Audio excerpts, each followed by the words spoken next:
Hello and welcome to episode 2 of The Gilded Cloud.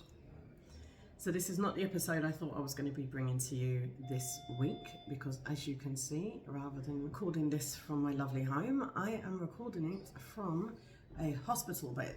So how on earth have I ended up back here again? Because this is not for treatment. So I'm going to go back to yesterday, because yesterday was a completely normal day. I went to a meeting at my local council building. That was a really good meeting actually, about adult social care services and how we can help to improve them in my local area.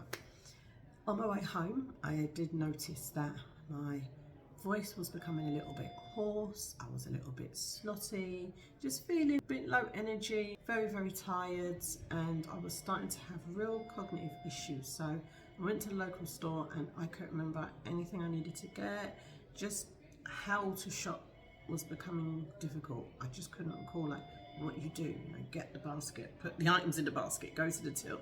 So that was unusually bad, although cognitive issues can be a major symptom of MS, not to that level for me personally. So I came home, decided I will rest for the evening and just try and get on top of it. By the morning, I woke up screaming in pain. Now, I was aware that I had kidney stones, or a kidney stone, but they decided to rear their ugly little stony heads this morning. And kidney stones, if you don't know, are incredibly painful. And I know some people have compared that level of pain to childbirth. Now, I've never had kids, so I can't tell you what childbirth is like, but we all understand that that's an incredibly painful thing to go through. So to give you some idea of the pain I found myself in this morning. The cold had also gotten worse and I was vomiting. I also had very loose stools as well for about 24 hours. And like I said, I was off my food, and that is very, very unlike me. So it appeared that I do have some kind of infection, as well as the kidney stones, which are a kind of add-on issue to the cancers. So with my cancer, I did have to have blood transfusions on a very regular basis. We're looking at fortnightly plus for about 8 years. That can lead to a number of additional issues, including calcium buildup, and it's the calcium buildup in your body that leads to issues like kidney stones and gallstones, of which I have both. So hence why this morning the kidney stones decided to remind me of their presence. So I spoke to my consultants and my nurses, and they recommended I call an ambulance, get my backside into hospital. Because when you do get an infection and you have a compromised immune system, that can very, very quickly turn from something quite benign to something incredibly serious and life-threatening. So I have been known to go from 0 to sepsis, and I'm talking being unable to raise my own head without help in 8 hours. And I remember that episode very, very clearly. So called an ambulance and I've been brought to my local hospital, Lewisham Hospital.